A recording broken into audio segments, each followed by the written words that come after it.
Yes, నేను ఇలా బాజాప్తా చెప్తున్నా. ప్రదీప్ కన్స్ట్రక్షన్ కి డెఫినెట్ గా క్విట్ ప్రో కో కిందనే కేటీఆర్ గారు ఇచ్చినారు, అవినీతి చేసినారు. దాని మీద చెప్పండి సమాధానం, దమ్ముంటే దాని మీద చెప్పండి. నమస్కారం అండి, this is #you. Kalvakuntla Kavitha గారు హ్యాట్స్ ఆఫ్. ఇన్నాళ్ళకి ఆవిడ బయటకు వచ్చి ఒక మండిపోయే ప్రెస్ మీట్ ఇచ్చారు ఇవాళ. దీంతో బీఆర్ఎస్ అన్న పార్టీ ఏమవుతుందో ఎవరికి తెలియదు. క్విట్ బ్రోకో డీల్స్ మాట్లాడేశారు డైరెక్ట్ గా, ఓపెన్ గా వచ్చేసి. ఫినిక్స్ కంపెనీతో quit pro quo deal, Pradeep construction తో క్విట్ బ్రోకో డీల్స్. ఇలాగే మనం చూసుకుంటే పైనీర్ పేపర్ ని కేటీఆర్ కొనుక్కున్నారు. వీటన్నిటి గురించి ఎక్స్ప్లెయిన్ చేస్తూ ఆవిడ అడ్డగాడిదలో దున్నపోతులని హరీష్ రావుని కేటీఆర్ ని ఉత్తికి పడేశారు ఇవాళ. పెద్ద ఆయన కంటించిన మరకలు చాలవా, రెచ్చిపోయారంటే కబడ్దార్. ఇది చూసుకుంటే తెలంగాణ రక్షణ సేన, దేవుడు నాకు ఇచ్చిన బాధ్యత. దమ్ముంటే బీఆర్ఎస్ లో వాళ్ళు మొహాలు పెట్టుకుని కమెంట్ రాయాలి. ఎక్కడో కూర్చుని సోషల్ మీడియాలో కమెంట్ చేస్తే కబడ్దార్ అని చెప్పి తాటొక్కటే తీయలేదు కానీ మొత్తం ఎండగట్టి బయటపడేసింది ఈరోజు కవిత. ఫెంటాస్టిక్ గా మొత్తం ఆ కుటుంబం నుంచి వచ్చిన వాళ్ళ సొంత చెల్లె కేటీ రామారావు, కల్వకుంట్ల తారక రామారావు గురించి ఈ రోజు ప్రెస్ మీట్ పెట్టింది. Excellent to the power excellent. ఆవిడ మొత్తం కుండ బద్దలు కొట్టింది. బ్లిస్ కన్స్ట్రక్షన్స్ ఎవరివి అని ఎంతకాలం అనుకున్నారు, బయట మాట్లాడుతున్నారు ప్రతి ఒక్కళ్ళు. కానీ ఆవిడొచ్చి ఇది క్విట్ బ్రోకో డీల్ అని చెప్పేసింది. ఇది కాకుండా తెలంగాణ గవర్నమెంట్ కి వాళ్ళకు వచ్చిన ఎలక్ట్రల్ బాండ్స్ అన్ని ఆంధ్ర కాంట్రాక్టర్స్ దగ్గర నుంచి దొబ్బుకు తిన్న డబ్బులే అని ఆవిడ క్లియర్ గా చెప్పింది. ప్రజలకు పంచండి దమ్ముంటే అంది. ఒక్కసారి మీకు వినిపిస్తున్నాను, క్లియర్ గా వినండి. Election commission 1000 complaints. మరి భయం లేదన్నారు కదా, నేను పార్టీ పెట్టుకుంటే మీకు ఇబ్బంది లేదన్నారు కదా, మేము అడిగిన ప్రశ్నలకు ఇంతవరకు జవాబు చెప్తలేరు కదా, మరి ఎందుకు ఈ చాటుమాటు వెన్నుపాటు వ్యవహారాలు? ఎవరన్నా మీలాంటి పత్రికా మిత్రులు మా వార్త రాస్తే సిగ్గు లేకుండా గుంటనక్క ఫోన్ చేసి ఎందుకు వేస్తున్నారు వార్తలు ఏకండి. అదేవిధంగా ఇంగ్లీష్ మాట్లాడతాడు కేటీఆర్ సార్ కాబట్టి, ఇంగ్లీష్ వాడు ఎవడన్నా వార్త వేస్తే ఢిల్లీకి ఫోన్ చేసి ఎందుకు వేస్తారని నేను అడుగుతాడు ఇంగ్లీష్. వాళ్ళు ఫోన్ చేసి చెప్తారు నాకు. ఇంత సిగ్గులేని వ్యవహారం ఎందుకు? ఒక ఆడబిడ్డగా నేను చాలా ధైర్యంగా ప్రజల మధ్యలో ఉంటాను, నేను వెళ్తున్నా. ఆంబోతుల్లాగా అడ్డగాడిదల్లాగా ఎందుకు నా కాళ్ళల్లో కట్టెలు పెట్టే పనులు చేస్తున్నారు నాకు అర్థమవుతలేదు. ఏం అవసరం ఉంది మీకు? ఒక్క ప్రశ్నకైనా సమాధానం చెప్పిరా నేను అడిగిన వాటికి? ఇంకా నేను ఎక్కడ కూడా పర్సనల్ ఇష్యూస్ మాట్లాడను కూడా, నా ప్రాణం పోయినా. కానీ ఆ బీఆర్ఎస్ పార్టీలో వీళ్ళిద్దరూ జోడెడ్లలాగా నడపాల్సిన వాళ్ళు ఇద్దరు కూడా దున్నపోతుల్లాగా ప్రజల ఇష్యూలు మర్చిపోయి కేవలం అవినీతి ఇష్యూస్ మాట్లాడడం, ఇప్పటికి కూడా అడ్డగోలుగా అవినీతి పరులను కాపాడడం. విన్నారు కదా, సిగ్గు లేకుండా గుంట నక్క ఫోన్ చేస్తాడు. ఎప్పుడైతే ఈవిడ ఏదైనా న్యూస్ ఉందో, లేకపోతే ఈవిడ ఎవరన్నా దీక్షలకు దిగినా, ఎక్కడన్నా ఏదైనా ప్రొటెస్ట్ చేద్దామని వెళ్ళినా, దీక్షకు దిగిన వెంటనే గుంట నక్క అంటే హరీష్ రావు గురించి స్పెసిఫిక్ గా చేసిన కమెంట్. ఇది కాకుండా ఇంగ్లీష్ వస్తుంది కేటీఆర్ కి, అందుకే ఢిల్లీకి ఫోన్ చేసి ఈవిడ న్యూస్ ఆర్టికల్ ఏమైనా కవర్ చేద్దాం అంటే వాళ్ళకి ఫోన్ చేసి రాయొద్దని చెప్తాడంట. వాళ్ళు ఫోన్ చేసి కవితక్కకి ఫోన్ చేసి ఎందుకు మీకు మీ న్యూస్ రాయట్లేదు, కేటీఆర్ ఫోన్ చేశాడని చెప్తారంట. ఇది కాకుండా ఆవిడ క్లియర్ గా ఆంబోతులు అడ్డగాడుదులు దున్నపోతుల్లాగా వీళ్ళిద్దరు అంటే హరీష్ రావు కల్వకుంట్ల తారక రామారావు గురించి ఈ రోజు ఆవిడ కుండ బద్దలు కొట్టింది. వింటున్నారు కదా, 1400 కోట్లు ఇవాళ బీఆర్ఎస్ పార్టీ అకౌంట్లు ఉన్నాయి కదా, అవి క్విట్ ప్రోకి కింద వచ్చినాయి కాదా? అవినీతి సొమ్ము కాదా? ఆంధ్ర కాంట్రాక్టర్లు ఇచ్చినాయి కాదా? పంచండి. అవినీతి సొమ్ము అంతా కూడా అమరవీరుల కుటుంబాలకు పంచండి. కుటుంబానికి ₹1 పంచండి. రండి, పంచిన తర్వాత అప్పుడు గ్రౌండ్లకు రండి, నాతో సమానంగా ప్రజల మధ్యలోకి వచ్చి నిలబడండి.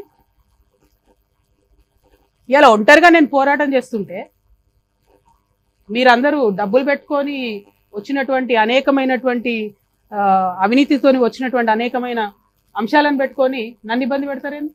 నిన్నగాక మొన్న కేటీఆర్ గారు ఒక పేపర్ కొన్నారు 128 కోట్లు, దాదాపుగా అంతే 188, 188 కోట్లతోని పయనీర్ అని ఇంగ్లీష్ పేపర్ కొన్నాడు ఆయన. అంటే ఇక తెలుగులో ఆడిన అబద్ధాలు జాడదు అన్నట్టు ఇప్పుడు ఇంగ్లీష్లో కూడా అబద్ధాలు ఆడతారు అన్నట్టు.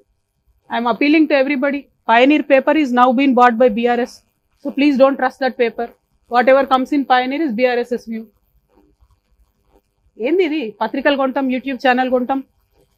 ప్రజాబలం ఉండాలి, గుండె ధైర్యం ఉండాలి, ధనబలం ఉంటే ప్రదర్శించుకోండి అవసరమైన కాడ. మొన్న ఇక్కడికి వస్తే కూడా ఫ్లైట్లో వచ్చిపోయారేమో కదా, హెలికాప్టర్లలో వచ్చిపోండి. మేము సామాన్యులం, మేము కార్లలో పోతున్నాం. విన్నారు కదా, 188 కోట్లు పెట్టి పైనీర్ అన్న ఇంగ్లీష్ పేపర్ ని కేటీ రామారావు అంటే కల్వకుంట్ల తారక రామారావు గారు కొన్నారంట. దేనికోసం? తెలుగులో కాదు, ఇంగ్లీష్ లో కూడా ఈయన గురించి వార్తలు రాంచుకోవడానికి అని చెప్పి ఇప్పుడు క్లియర్ గా చెప్పింది. Don't believe Pioneer paper. ఎక్కడ కొనకండి పైనీర్ పేపర్ అని. ఆంధ్ర కాంట్రాక్టర్లు అందరి దగ్గర తీసుకున్న డబ్బులే ఎలక్ట్రల్ బాండ్స్ కింద వీళ్ళకి వచ్చినాయి అని ఆవిడ క్లియర్గా మెన్షన్ చేసింది. అక్క, ఏ ముహూర్తాన్ని ప్రెస్ మీట్ పెట్టావో కానీ రాష్ట్రంలో ఈరోజు ఎవరు ఇంకా నువ్వు చెప్పిన క్రెడిబిలిటీ మాటకి, ఎందుకంటే సొంత ఫ్యామిలీ నుంచి వచ్చి ఈరోజు కల్వకుంట్ల కవితక్క సొంత పార్టీ పెట్టి క్లియర్గా ఎండగట్టడం మొదలు పెడితే పైనీర్ పేపర్ వార్తలు ఎవరు నమ్మరు. ఆవిడే క్లియర్గా ఐఎమ్ అప్పీలింగ్ అన్న వర్డ్ కూడా చెప్పేసింది. దెబ్బకి ఫటాక్. ఇది కాకుండా దమ్ముంటే 1400 కోట్లు రిచెస్ట్ పార్టీ అండి బీఆర్ఎస్ ఎలక్ట్రల్ బాండ్స్ రూపేణ. ఇది వాస్తవం. ఇండియాలో రిచెస్ట్ పార్టీ. ఈ పార్టీకి ఉన్న ఎలక్ట్రల్ బాండ్స్ ఈ రోజు ప్రతి ఒక్క కుటుంబానికి 1 కోటి రూపాయలు పంచే దమ్ముందా? కవితలాగా నుంచునే దమ్ముందా? ఈవిడ అడిగే ప్రశ్నకి ఎవరికన్నా ఆన్సర్ చేసే దమ్ముందా?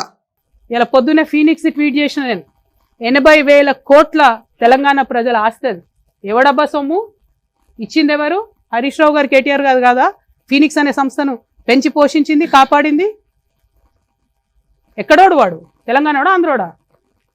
ఎందుకని పంచి పెడతారు మీరు? విన్నారు కదా, ఫినిక్స్ సంస్థకి 80,000 కోట్ల ప్రాపర్టీని హరీష్ రావు, కల్వకుంట్ల తారక రామారావు పంచిపెట్టారని ఇక్కడ కల్వకుంట్ల కవిత గారు స్టేట్మెంట్ చేశారు. ఎవరాడు? ఆంధ్రవాడా, తెలంగాణవాడా? ఎందుకు పంచిపెట్టారు ఈ ఆస్తి అంతా అని నిలదీస్తున్నారు. మరి దీనికి సమాధానాలు ఏమైనా ఉన్నాయా? ఈవిడ్ని ఎదుర్కోగలుగుతారా? ఈవిడ పేరెత్తాలంటేనే భయం. ఈవిడ గురించి ఒక్క స్టేట్మెంట్ చేసే ధైర్యం లేదు. ఎన్ని బయట పెడతారో ఈవిడన్న ఒక భయం. ఈ భయం కలిగించింది ఎవరు? కల్వకుంట్ల కవిత. అనకొండలాగా తయారైనటువంటి వీళ్ళందరినీ కూడా గమనించాలని చెప్పి నేను ప్రజల్ని కోరుతా ఉన్నాను. నా రిక్వెస్ట్ సింపుల్గా ఒకటే, మేము ఒక పార్టీ పెట్టుకున్నాం, పార్టీ పేరు రక్షణ సేన అని వచ్చింది, మేము అడిగింది కాదు. 5 పేర్లు అడిగితే వాళ్ళకెళ్ళి వాళ్ళు ఒకటి ఇచ్చిర్రు. దాన్ని ఓడగొట్టాలని ప్రయత్నం చేస్తూ ఉన్నారు. దేవుడు నా పక్షాన ఉన్నాడు, న్యాయం నా పక్షాన ఉన్నది. అల్టిమేట్గా విజయం నాదవుతుందని నేను అనుకుంటున్నా. ఏ పేరు వచ్చినా సరే ఆశీర్వాదం ప్రజలది ఉండాలి. ప్రజల పక్షాన్ని నిలబడి కొట్లాడాలి. Every single day, every issue నేను ప్రజల నుండి ఫైట్ చేస్తాను. నేను మళ్ళీ ఛాలెంజ్ చేస్తున్నా బీఆర్ఎస్ పార్టీ వాళ్ళను, ఎస్పెషలీ సోషల్ మీడియా నుండి సొల్లు మాటలు మాట్లాడేటోళ్ళను.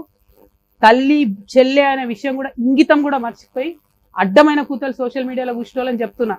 దమ్ముంటే ముఖం చూపించి మాట్లాడండి. ఇష్టం వచ్చినట్టు కమెంట్స్ పెడితే చూస్తూ ఊరుకోరు. సభ్యత, సంస్కారం ఉండాలి. ఇది ఆంధ్ర కాదు, అడ్డమైన తిట్లు తిడితే చూసుకుంటూ ఊరుకోవడానికి. మర్యాద ఉంటుంది తెలంగాణలో, అది పాటించండి. ఇంగితం ఉండాలి కొంచెమన్నా. బీఆర్ఎస్ పార్టీ సోషల్ మీడియాకి నేను హెచ్చరిక చేస్తా ఉన్నా. మీ ఇంట్లో కూడా తల్లి ఉంటుంది, మీ ఇంట్లో కూడా చెల్లె ఉంటుంది. దమ్ముంటే ఇష్యూ మీద మాట్లాడండి. ఎస్, నేను ఇలా బాజాప్తా చెప్తున్నా. ప్రదీప్ కన్స్ట్రక్షన్కి డెఫినెట్గా క్విట్ ప్రో కో కిందనే కేటీఆర్ గారు ఇచ్చినారు, అవినీతి చేసినారు. దాని మీద చెప్పండి సమాధానం. దమ్ముంటే దాని మీద చెప్పండి. విన్నారు కదా, కవిత డైరెక్ట్ గా అన్నారు, ప్రదీప్ కన్స్ట్రక్షన్స్, బ్లిస్ కన్స్ట్రక్షన్స్ ఏదైతే ఉందో ఈ రోజు మన లేక్ బెడ్ మీద 95% FTL లిమిట్ లో కట్టిన Pradeep constructions, it's a quid pro quo between Kalvakuntla Taraka Ramarao and Pradeep Reddy, the MD of Pradeep constructions. అర్థమైంది కదా, డైరెక్ట్ గా బయటకు వచ్చి ఆవిడే అన్నారు, నేనేం చెప్పట్లేదు దీంట్లో. ఆవిడ it's quid pro quo deal. Quid pro quo deal అంటే ఎలా చెప్తారంటే, ఈవిడ జన్వాడ ప్యాలెస్ ఏదైతే ఉందో అది కేటీ రామారావు గారికి ఇచ్చి ఇక్కడ పర్మిషన్స్ తీసుకున్నారు. 2018 నుంచి 2020 మధ్యలోనే ఇక్కడ బ్లెస్ కన్స్ట్రక్షన్స్ కి పర్మిట్లు ఇచ్చారు. ఏమీ అప్రూవల్స్ లేవు. క్లియర్ గా మినిస్టర్ తారక రామారావు గారు అప్రూవల్స్ ఇచ్చారు. దాని గురించి ఆవిడ ప్రస్తావిస్తూ ఈ రోజు క్లియర్ గా as Pradeep construction is a quid pro quo అన్నారు. మరి తెలియదు దాని గురించి ఆయన ఏం స్పందిస్తారు. ఇంకా కంఠంలో ప్రాణం ఉండగా భారతీయ రాష్ట్ర సమితిలో నేను జాయిన్ అవ్వను అని కుండ బద్దలు కొట్టేశారు. ఇది కాకుండా ఫ్రెండ్స్ కవరిండి ప్రతి ఒక్కరికి తెలంగాణలో రాష్ట్ర భూముల్ని పంచిపెట్టారు ఇష్టం వచ్చినట్టు అని రెచ్చిపోయారు. ఆవిడ జోలికి వస్తే మాత్రం కబడ్దార్ అని చెప్పి క్రిస్టల్ క్లియర్ గా హరీష్ రావుకి, కల్వకుంట్ల తారక రామారావు గారికి ఇచ్చి పడేసింది కల్వకుంట్ల కవిత. దీని గురించి వాళ్ళ స్పందన ఏంటో ఖచ్చితంగా వేచి ఉండాలి. ఈ లోపు ఆవిడ క్లియర్ గా ఈరోజు ఇంతకాలం గుంటనక్కలు అన్నారు, ఈ రోజు ఆవిడ తీసుకొచ్చి ఆంబోతులు, అడ్డగాడిదలు, దున్నపోతులని direct KT Ramarao and Harish Rao పైన కొట్టారు. ఏమంటారు? సొంత ఫ్యామిలీ నుంచి బయటకు వచ్చిన సిస్టర్కి మనకంటే ఎక్కువ ఇన్ఫర్మేషన్ ఆవిడకే ఎక్కువ తెలుస్తుంది. ఈ పయోనీర్ పేపర్ ఏంటి, ఈ ఫినిక్స్ దందా ఏంటి, ఈ ప్రదీప్ కన్స్ట్రక్షన్ క్విట్ బ్రోకోలు ఏంటి, ఆంధ్ర కాంట్రాక్టర్ల ఎలక్ట్రల్ బాండ్లు ఏంటి, అసలు కడిగిన కవిత విషయాల్లో మీ రెస్పాన్స్ ఏంటో ఖచ్చితంగా కమెంట్స్లో రాయండి. That's all for now. Thank you.